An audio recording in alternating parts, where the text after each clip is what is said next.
नमस्कार all of you. मैं Dilip sir स्वागत करता हूं आपका अपने चैनल साधना अमेजिंग स्टडी पे। आज की इस वीडियो में हम देखेंगे जातीय पंचायत शासन व्यवस्था से संबंधित महत्वपूर्ण तथ्यों को। झारखंड में कुल 32 जनजातियां पाई जाती है। झारखंड में कुल कितनी जनजातियां पाई जाती है? 32। तथा इन सभी जनजातियों में से मुंडा, माझी, खड़िया, उरांव और हो जनजाति की स्वशासन व्यवस्था तथा नागवंशी शासन व्यवस्था से संबंधित जानकारी पिछले वीडियोज में मैं दे चुका हूं। अब अन्य जनजातियों की व्यवस्था से संबंधित महत्वपूर्ण तथ्यों का संक्षिप्त विवरण दे रहा हूं, जो परीक्षा की दृष्टि से अत्यंत उपयोगी हैं। असुर जनजाति की शासन व्यवस्था। हम जानेंगे असुर जनजाति की शासन व्यवस्था के बारे में। असुर गांव स्वयं में एक राजनीतिक इकाई होती है। असुर समाज पुरानी परंपरागत प्रथा से शासित होता है। यह झारखंड की अल्पसंख्यक आदिम जनजातियों में से एक है। असुर जनजाति किस जनजातियों में से एक है?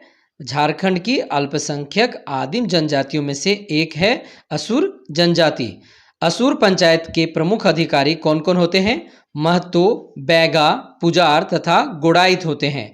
असुर पंचायत के प्रमुख अधिकारी महतो, बैगा, पुजार तथा गोड़ाइत होते हैं। असुर पंचायत में गांव के सभी वयस्क पुरुष सदस्य भाग लेते हैं। पंचायत में कम से कम 5 गांव के वरिष्ठ नागरिक पंच के रूप में रहते हैं। गांव के विवादों का निपटारा पंच द्वारा ही किया जाता है। गांव के विवादों का निपटारा किनके द्वारा किया जाता है? पंच के द्वारा ही किया जाता है। पंच द्वारा शारीरिक तथा आर्थिक दोनों प्रकार के दंड दिए जाते हैं। पंच द्वारा कैसे दंड दिए जाते हैं? शारीरिक तथा आर्थिक दोनों प्रकार के दंड दिए जाते हैं। विशेष परिस्थिति में सामाजिक बहिष्कार की सजा भी दी जाती है। अब हम देखेंगे बंजारा जनजाति की शासन व्यवस्था से संबंधित महत्वपूर्ण तथ्यों को। बंजारा एक घुमक्कड़ जनजाति है। बंजारा कैसी जनजाति है? घुमक्कड़ जनजाति है।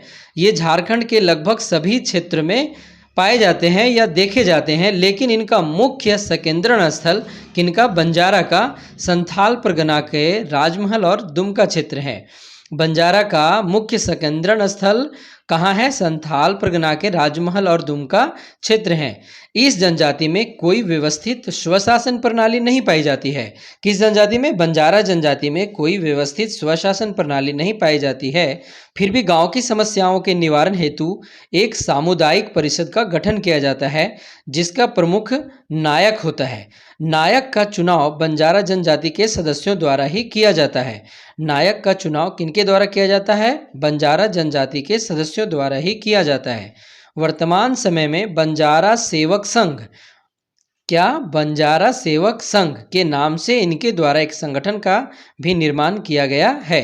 अब हम देखेंगे बथुड़ी जनजाति की शासन व्यवस्था से संबंधित महत्वपूर्ण तथ्यों को। बथुड़ी झारखंड की एक लघु जनजाति है।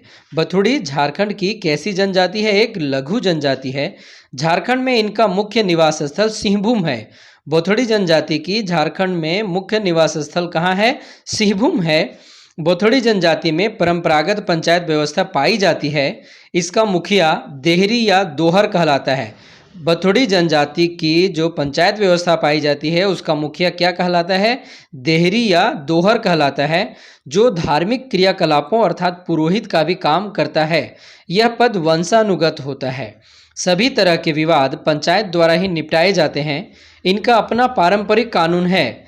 किनका? बथुड़ी जनजाति का अपना पारंपरिक कानून है। जैसे पिता की मृत्यु के बाद ही संपत्ति का पुत्रों में समान रूप से बंटवारा किया जाता है।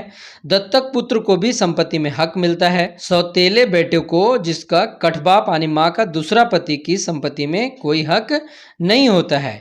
गोत्र में यौन संबंध या सगोत्रीय विवाह इनके समाज में यानी किनके? बथुड़ी जनजाति के समाज में गंभीर अपराध माने जाते हैं और इसके लिए गंभीर दंड का प्रावधान है। ग्राम कल्याण की दृष्टि से डायन को गांव से बहिष्कृत कर दिया जाता है। किसको? डायन को गांव से बहिष्कृत कर दिया जाता है। बथुड़ी जनजाति की अंतर ग्राम्य पंचायत भी होती है, जिसका मुखिया क्या कहलाता है? प्रधान कहलाता है। अब हम देखेंगे बेदिया जनजाति की शासन व्यवस्था से संबंधित महत्वपूर्ण तथ्यों को। बेदिया जनजाति, इस जनजाति में व्यवस्थित शासन प्रणाली पाई जाती है। बेदिया जनजाति की गांव स्तर पर निर्मित पंचायत का मुखिया क्या कहलाता है? प्रधान कहलाता है। कहीं कहीं उसे महतो या ओहदार भी कहा जाता है। किसे? बेदिया जनजाति की जो ग्राम स्तर पर पंचायत होता है उसका मुखिया को क्या कहा जाता है? प्रधान कहा जाता है। लेकिन कहीं कहीं उसे महतो या ओहदार भी कहा जाता है। गांव स्तर पर सभी मामलों का निपटारा प्रधान ही करता है तथा इसका सहयोगी गोड़ैत या गड़ौत कहलाता है। प्रधान का सहयोगी क्या कहलाता है? गोड़ैत या गड़ौत कहलाता है। गड़ौत का मुख्य कार्य गांव के संवादों को प्रधान तक और प्रधान का निर्णय या आदेशों को ग्रामीणों तक पहुंचाना है। कई गांवों को आपस में मिलाकर अंतर ग्रामीण पंचायत का गठन किया जाता है जिसका मुखिया सरकार कहलाता है। जिसका मुखिया क्या कहलाता है? सरकार कहलाता है। किसका मुखिया? जो कई गांवों को मिलाकर अंतर ग्रामीण पंचायत का गठन किया जाता है उसका मुखिया सरकार कहलाता है। संपूर्ण समाज के स्तर पर अवस्थित पंचायत के प्रमुख को परगनैत कहा जाता है। संपूर्ण समाज के स्तर पर अवस्थित पंचायत के प्रमुख को क्या कहा जाता है? परगनैत कहा जाता है। इस व्यवस्था में सभी पद वंशानुगत होते हैं। अब हम देखेंगे बिंझिया जनजाति की शासन व्यवस्था से संबंधित महत्वपूर्ण तथ्यों को। किस जनजाति से संबंधित? बिंझिया जनजाति से संबंधित महत्वपूर्ण तथ्यों को। बिंझिया झारखंड की एक अल्पसंख्यक जनजाति है। बिंझिया जनजाति कैसी जनजाति है? झारखंड की एक अल्पसंख्यक जनजाति है। इस जनजाति की अपनी जातीय पंचायत होती है जिसके दो प्रधान होते हैं, मादी और गद्दी। बिंझिया जनजाति के शासन के दो प्रधान कौन कौन होते हैं? मादी और गद्दी। जातीय मामलों का निराकरण जातीय पंचायत में ही किया जाता है। इस जनजाति में प्रत्येक घर के प्रतिनिधि सदस्य मिलकर एक प्रतिनिधि समिति का गठन करते हैं जिसका प्रमुख करटाहा कहलाता है। बिंझिया जनजाति की शासन व्यवस्था में प्रत्येक घर के प्रतिनिधि सदस्य मिलकर एक प्रतिनिधि समिति का गठन करते हैं जिसका प्रमुख करटाहा कहलाता है। करटाहा ही सभी प्रकार के विवादों का निराकरण करता है तथा इसका फैसला अंतिम और सभी को मान्य होता है। वर्जित यौन या अनैतिक यौन संबंध, गौमांस भक्षण, माता पिता के साथ दुर्व्यवहार, पर स्त्री पुरुष गमन आदि अपराध माने जाते हैं और इसके लिए कठोर सजा का प्रावधान है। शारीरिक दंड या जुर्माना सामान्य सजा है, लेकिन गौमांस भक्षण के लिए तो जाति बहिष्कार ही एकमात्र दंड है। गौमांस भक्षण यानी खाने वाले को क्या किया जाता है? जाति से बहिष्कार कर दिया जाता है और वैसे लोगों को समाज में पुनः प्रवेश असंभव है। अब हम देखेंगे ब्रिजिया जनजाति की शासन व्यवस्था से संबंधित महत्वपूर्ण तथ्यों को। ब्रिजिया समाज में राजनीतिक गठन के नाम पर मात्र इनकी जाति पंचायत है। जाति का कोई प्रमुख व गण्यमान्य व्यक्ति इसका मुखिया होता है। इनकी जातीय पंचायत में बैगा, बेसरा, धावक तथा गांव के बुजुर्ग और सम्मानित लोग शामिल होते हैं। इनकी जातीय पंचायत में कौन कौन शामिल होते हैं? बैगा, बेसरा, धावक तथा गांव के बुजुर्ग और सम्मानित लोग शामिल होते हैं। यह पंचायत हर तरह के जातीय मामलों का निष्पादन करती है। दोषियों को दंड या जुर्माने की सजा दी जाती है। अब हम देखेंगे बिरहोर जनजाति की शासन व्यवस्था से संबंधित महत्वपूर्ण तथ्यों को। राजनीतिक दृष्टि से इनके बीच कोई संगठन नहीं है। किनके बीच? बिरहोर जनजाति के बीच। कई गोत्र के बिरहोर किस समूह में? भोजन समूह में या शिकार समूह के रूप में बटे अपने कुनबों में रहते हैं जिसे टांडा कहा जाता है। यह टांडा ही बिरहोरों का सर्वोच्च संगठन है। टांडा का एक मुखिया होता है जिसे क्या कहा जाता है? नाथा या नाये कहा जाता है। यह सामाजिक, धार्मिक, राजनीतिक तथा आर्थिक क्रियाकलापों को संचालित एवं नियंत्रित करता है। नाथा के सहयोगी को दिगुयार या कोतवार कहा जाता है। नाथा के सहयोगी को क्या कहा जाता है? दिगुयार या कोतवार कहा जाता है। यह दोनों जरूरत पड़ने पर पंचायत बैठाते हैं। कौन? नाथा और दिगुआर या कोतवार, जिसमें हर परिवार का मुखिया भाग लेता है। यही पंचायत अपराधों या विवादों का फैसला करती है और यथारीति नियमों के अनुसार दंड देती है। यानी जो नियम है उनके समाज में उस नियम के आधार पर दंड देती है जो सर्वमान्य होता है। अब हम देखेंगे बैगा जनजाति की शासन व्यवस्था से संबंधित महत्वपूर्ण तथ्यों को। बैगा जनजाति झारखंड की एक अल्पसंख्यक जनजाति है जो प्रोटो ऑस्ट्रोलॉइड प्रजाति से संबंधित है। बैगा जनजाति किस प्रजाति से संबंधित है? प्रोटो ऑस्ट्रोलॉइड प्रजाति से संबंधित है। यह मुख्य रूप से पलामू, गढ़वा, रांची, लातेहार, हजारीबाग आदि जिलों में निवास करते हैं। इनकी परंपरागत जातीय पंचायत गांव स्तर पर होती है जिसका प्रमुख मुकद्दम कहलाता है। किसका प्रमुख मुकद्दम कहलाता है? बैगा जनजाति का जो गांव स्तर पर जातीय पंचायत होती है उसका प्रमुख मुकद्दम कहलाता है। यह पद वंशानुगत होता है। गांव का एक धार्मिक प्रधान अथवा पुजारी भी होता है, किंतु बैगा जनजाति में कहीं कहीं मुकद्दम ही गांव का मुखिया एवं पुजारी का पद संभालता है। यानी दोनों पद, मुखिया एवं पुजारी का पद, दोनों पद कौन संभालता है? मुकद्दम ही संभालता है। किस जनजाति में? बैगा जनजाति में। मुकद्दम की सहायता के लिए ग्रामीणों द्वारा निर्वाचित दो पद सयाना एवं सीखे या सीख होते हैं। मुकद्दम की सहायता के लिए ग्रामीणों द्वारा कौन से दो पद निर्वाचित किए गए हैं? सयाना एवं सीखे या सीख। पंचायत के फैसले को गांव के लोगों तक पहुंचाने का कार्य एक संदेशवाहक करता है, जिसे चारीदार कहा जाता है। गांव के आपसी झगड़ों या विवादों को ग्राम पंचायत में ही निपटारा किया जाता है। दोषी या अपराधी व्यक्ति को आर्थिक जुर्माना या शारीरिक दंड की सजा दी जाती है।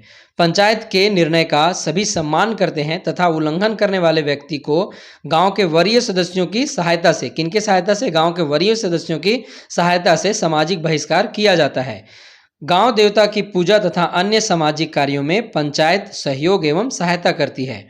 अब हम देखेंगे भूमिज जनजाति की शासन व्यवस्था से संबंधित महत्वपूर्ण तथ्यों को। भूमिज झारखंड की प्रोटो ऑस्ट्रोलॉइड समूह की एक जनजाति है। यह एक ऐसी जनजाति है जिसे जनजाति का हिंदू संस्करण कहा जाता है। जनजाति का हिंदू संस्करण किसे कहा जाता है? भूमिज जनजाति को कहा जाता है। घने जंगलों में रहने वाले भूमिज को एक समय चुहाड़ उपनाम दिया गया था। भूमिजों को एक समय कौन सा उपनाम दिया गया था? चुहाड़। यह मुख्य रूप से सिंहभूम, रांची, हजारीबाग, चतरा, कोडरमा, धनबाद, बोकारो, लातेहार, पलामू, दुमका, जामताड़ा, देवघर जिलों में निवास करते हैं। कौन? भूमिज जनजाति के लोग। भूमिज की अपनी जातीय पंचायत होती है। इसका मुखिया प्रधान कहलाता है। भूमिज की जो अपनी जातीय पंचायत होती है उस जातीय पंचायत का मुखिया क्या कहलाता है? प्रधान कहलाता है। और यह पद वंशानुगत होता है। गांव के सारे विवादों का निपटारा यही पंचायत करती है। इनकी अपनी परंपरागत नियम कानून है। इनकी परंपरा है कि पैतृक संपत्ति का बंटवारा भाइयों में बराबर बराबर हो और पुत्र नहीं रहने पर पुत्री को हक मिले, लेकिन शर्त है कि उसका पति उसके साथ ससुराल में आकर रहे। सगोत्रीय विवाह वर्जित है और इसका उल्लंघन अपराध माना जाता है। निकट या रक्त संबंधियों के बीच यौन संबंध निकृष्ट माना जाता है। व्यभिचार गंभीर अपराध माना जाता है। दूसरी जाति व जनजाति के साथ यौन संबंध को गंभीरता से लेते हुए व्यक्ति को समाज से निष्कासित कर दिया जाता है। अब हम देखेंगे चेरो जनजाति की शासन व्यवस्था से संबंधित महत्वपूर्ण तथ्यों को। किस जनजाति से संबंधित? चेरो जनजाति से संबंधित महत्वपूर्ण तथ्यों को। चेरो झारखंड की एक प्राचीन जनजाति है। चेरो झारखंड की एक ऐसी जनजाति है, प्राचीन जनजाति है, जो प्रोटो ऑस्ट्रोलाइड प्रजाति से संबंध रखती है। चेरो जनजाति किस प्रजाति से संबंध रखती है? प्रोटो ऑस्ट्रोलाइड से। इन्हें 12 हजारी एवं 13 हजारी के नाम से भी जाना जाता है। 12 हजारी एवं 13 हजारी के नाम से किस जनजाति को जाना जाता है? चेरो जनजाति को। यह मुख्य रूप से लातेहार, पलामू और गढ़वा जिले में निवास करते हैं। चेरो जनजाति की अपनी पंचायत होती है जो गांव, अंचल और जिला स्तर पर काम करती है। चेरो जनजाति की अपनी पंचायत किस स्तर पर काम करती है? गांव, अंचल और जिला स्तर पर काम करती है। गांव और अंचल स्तर पर पंचायत के प्रधान को मुखिया और जिला स्तर के पंचायत के प्रधान को सभापति कहते हैं। पंचायत में गांव के विवादों जैसे संपत्ति का बंटवारा, अवैध यौन संबंध, व्यभिचार, चोरी, तलाक, वैवाहिक मामले आदि का फैसला होता है। दोषी को दंड या जुर्माना किया जाता है। पंचायत के निर्णय का उल्लंघन करने पर दोषी को जाति व समाज से बहिष्कृत करने का भी प्रावधान है। अब हम देखेंगे चीक बड़ाइक जनजाति की शासन व्यवस्था से संबंधित महत्वपूर्ण तथ्यों को। चीक बड़ाइक झारखंड की एक बुनकर जनजाति है। चीक बड़ाइक झारखंड की एक कैसी जनजाति है? बुनकर जनजाति है। इन्हें हाथों से बने कपड़े का जनक भी कहा जाता है। हाथों से बने कपड़े का जनक किसे कहा जाता है? चीक बड़ाइक जनजाति को। ये मुख्य रूप से रांची, खूंटी, गुमला, सिमडेगा और लोहरदगा में पाए जाते हैं। चीक बड़ाइक जनजाति को और क्या कहा जाता है? हाथों से बने कपड़ों का जनक। और ये कहाँ पाए जाते हैं? मुख्य रूप से रांची, खूंटी, गुमला, सिमडेगा और लोहरदगा में पाए जाते हैं। इस जनजाति में स्वशासन की कोई व्यवस्थित प्रणाली विद्यमान नहीं है। किसमें? चीक बड़ाइक जनजाति में। इनका प्रत्येक गांव में 15-15 परिवारों का निवास स्थल होता है और यह मिले जुले गांव में रहते हैं। इसीलिए मिली जुली ग्राम पंचायत से ही इनकी समस्याओं का निपटारा होता है। कई गांव मिलाकर ये अंतर ग्रामीण परिषद का गठन करते हैं। जिनका प्रमुख राजा कहलाता है। जिनका प्रमुख क्या कहलाता है? राजा कहलाता है। राजा की सहायता के लिए दीवान, पानरे आदि होते हैं। ये सभी पद वंशानुगत होते हैं। सभी विवादों का निपटारा अंतरग्रामीण पंचायत या परिषद द्वारा प्रथागत नियमों के आधार पर किया जाता है। अवैध यौन संबंध, सगोत्रीय या गैर जनजाति से यौन संबंध गंभीर अपराध माने जाते हैं। ऐसे अपराधों के लिए उन्हें जाति बहिष्कार या कठोर सजा का सामना करना पड़ता है। वर्तमान समय में अखिल भारतीय चीक बड़ाइक कल्याण समिति का गठन हुआ है। वर्तमान समय में किसका गठन हुआ है? अखिल भारतीय चीक बड़ाइक कल्याण समिति का गठन हुआ है, जो चीक बड़ाइक के विकास में महत्वपूर्ण योगदान कर रहा है। अब हम देखेंगे गौड़ जनजाति की शासन व्यवस्था से संबंधित महत्वपूर्ण तथ्यों को। गौड़ जनजाति में जातीय पंचायत की व्यवस्था होती है, जिसमें प्रत्येक परिवार का मुखिया सदस्य होता है और पंचायत का मुखिया बैगा होता है। पंचायत का मुखिया को क्या कहते हैं? इसमें बैगा कहते हैं, जिसे सयाना भी कहा जाता है। किसे? बैगा को सयाना भी कहा जाता है। किस जनजाति में? गौड़ जनजाति में। गांव के सभी विवादों का निपटारा जातीय पंचायत में ही किया जाता है, जहां सर्वसम्मति से निर्णय लिए जाते हैं। पंचायत के निर्णय का उल्लंघन करने वाले को अपराधी घोषित कर उसका जाति समाज से बहिष्कार कर दिया जाता है। क्षमा मांगने एवं जाति भोज देने पर बहिष्कृत व्यक्ति को पुनः समाज में शामिल किया जा सकता है। अब हम देखेंगे गोड़ाइत जनजाति की शासन व्यवस्था से संबंधित महत्वपूर्ण तथ्यों को। गोड़ाइत मिले जुले गांव में छिटपुट रूप से बसे हुए हैं। गोड़ाइत मिले जुले गांव में छिटपुट रूप से बसे हुए हैं, इसलिए इनकी कोई संगठित पंचायत नहीं है। गोड़ाइत की कोई संगठित पंचायत नहीं है जो नियमित और सुचारू रूप से काम करे। फिर भी इनकी जाति पंचायत है। कि इनकी गोड़ाइत की जाति पंचायत है, जिसमें विभिन्न मामलों का निपटारा वरिष्ठ व्यक्तियों द्वारा किया जाता है। इस जनजाति में पिता की संपत्ति पुत्रों में बराबर बराबर विभाजित की जाती है। किस जनजाति में? गोड़ाइत जनजाति में। तथा पुत्री को पिता की संपत्ति में कोई अधिकार प्राप्त नहीं होता। गोड़ाइत जनजाति में पुत्री को पिता की संपत्ति में कोई अधिकार प्राप्त नहीं होता है। डाइन का पता चल जाने पर पंचायत उसे गांव से बहिष्कृत कर देती है। विवाहोपरांत पर पुरुष से यौन संबंध गंभीर अपराध माना जाता है। तलाक एवं विधवा विवाह के मामले में पंचायत सहमति या असहमति की स्वीकृति प्रदान करती है। अब हम देखेंगे करमाली जनजाति की शासन व्यवस्था से संबंधित महत्वपूर्ण तथ्यों को। इस जनजाति में कोई व्यवस्थित राजनीतिक संगठन नहीं पाया जाता है, फिर भी परंपरागत जाति अथवा ग्राम पंचायत कायम रखे हुए हैं। किस जनजाति में? करमाली जनजाति में।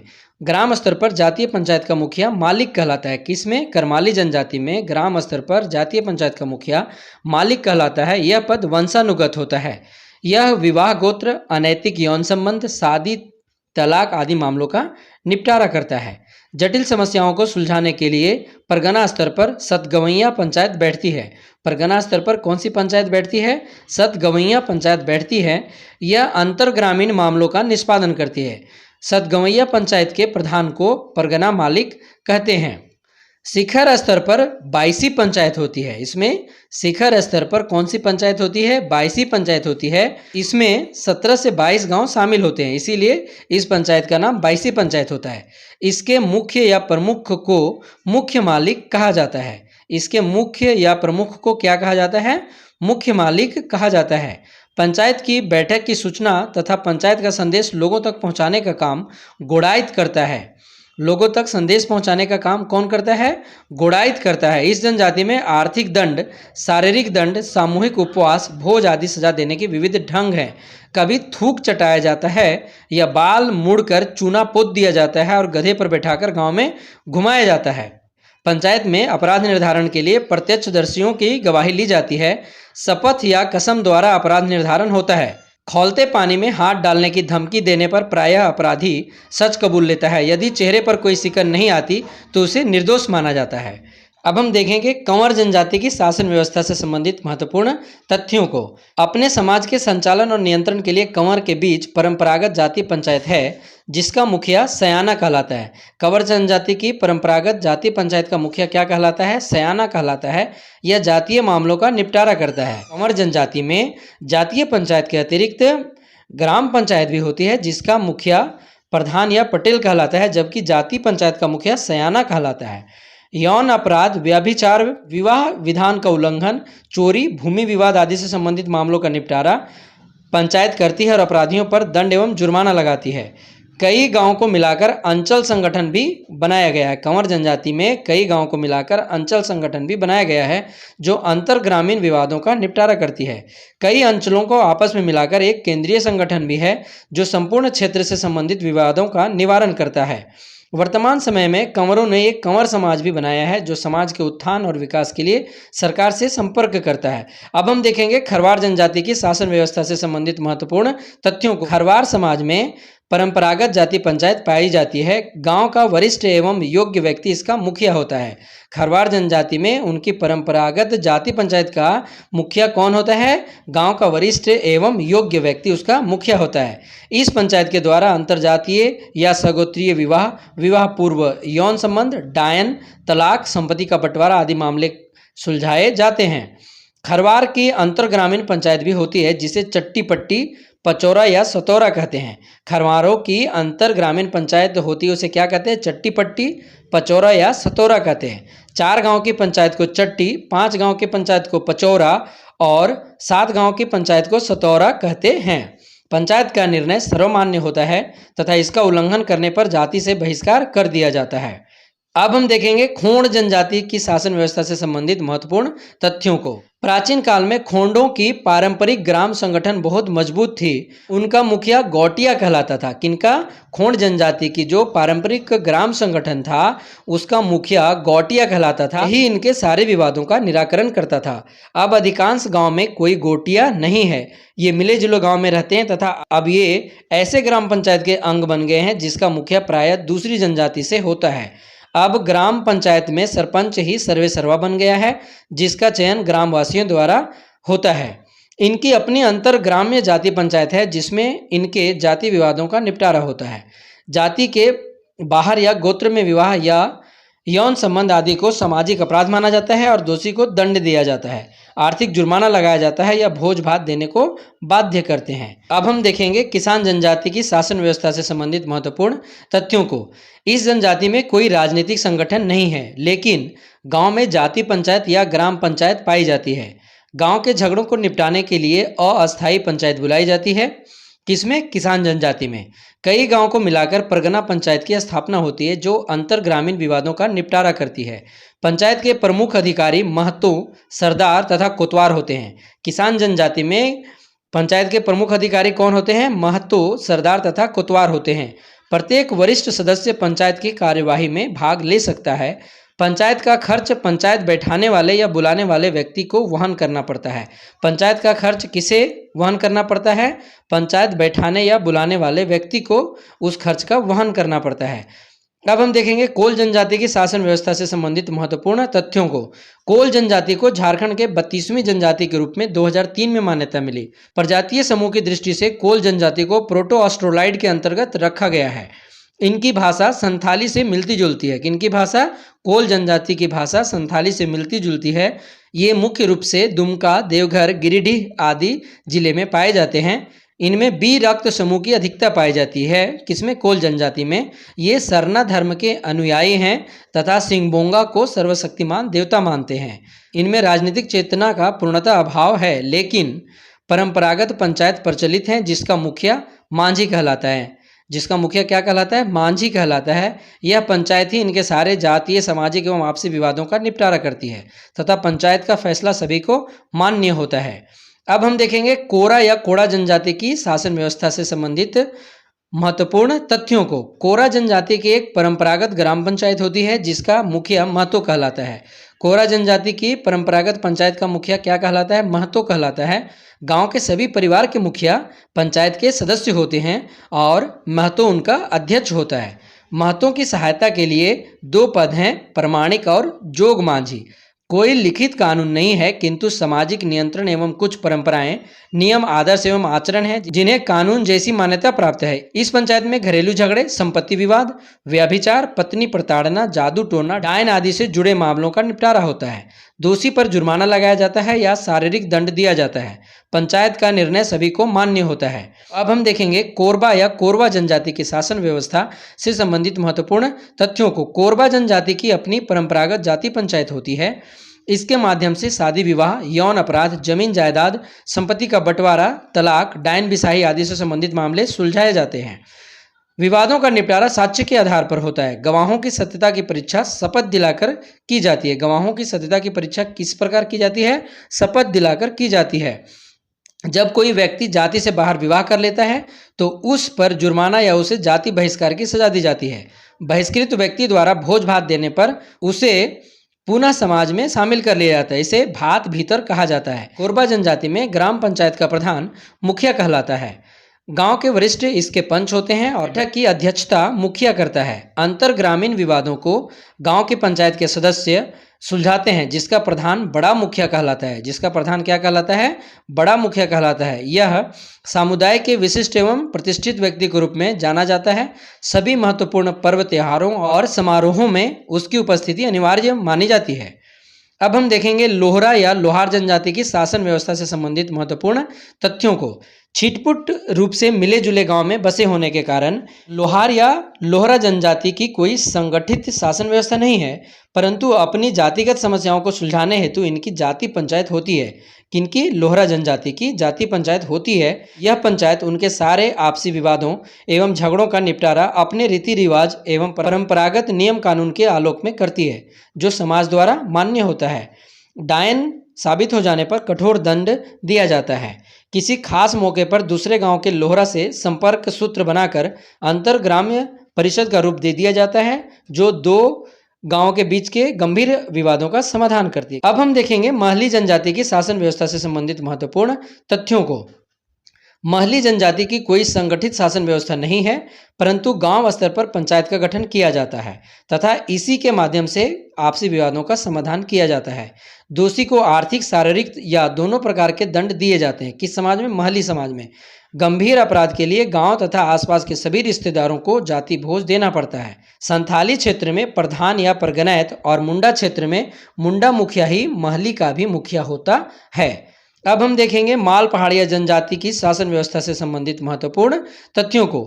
माल पहाड़िया गांव ही इनके राजनीतिक संगठन की इकाई होती है। गांव का मुखिया मांझी कहलाता है। माल पहाड़ी जनजाति की गांव का मुखिया क्या कहलाता है? मांझी कहलाता है। यही ग्राम पंचायत का प्रधान होता है। मांझी की सहायता के लिए गोड़ायत और दीवान होते हैं।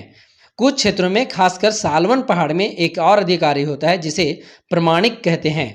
यह मांझी से नीचे होता है। सभी पद वंशानुगत होते हैं।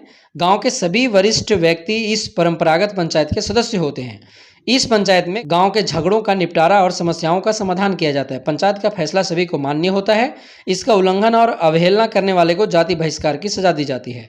जुर्माने से प्राप्त पैसों का पूजा या ग्राम भोज में उपयोग किया जाता है।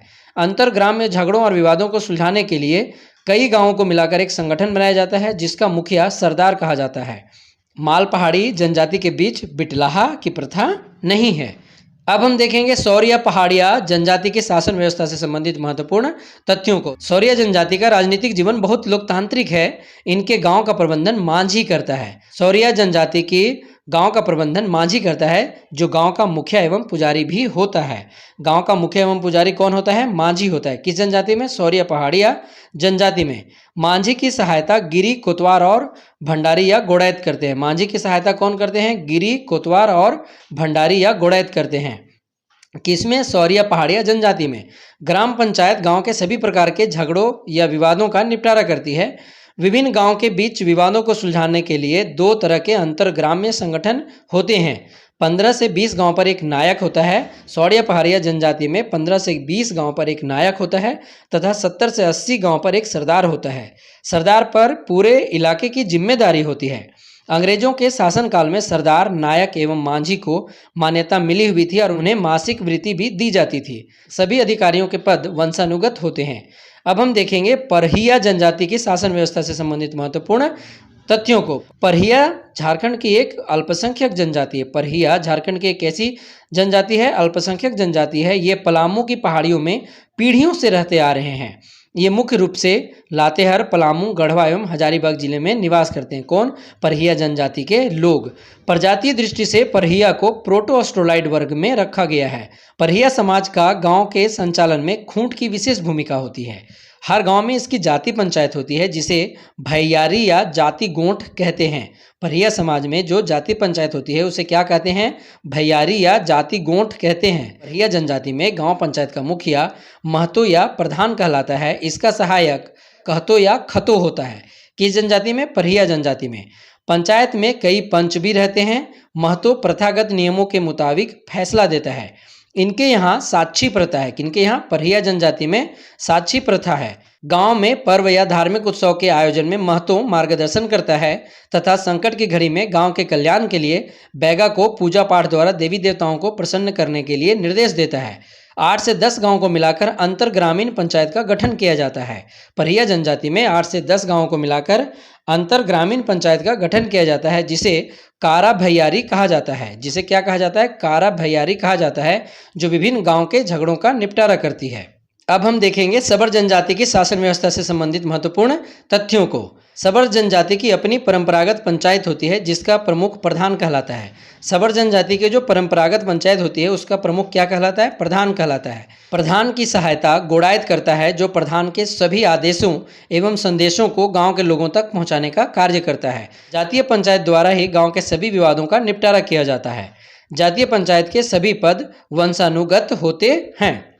यदि आप इस चैनल पर नए हैं तो चैनल को सब्सक्राइब करें, वीडियो को लाइक करें और अधिक से अधिक शेयर करें। Thank you.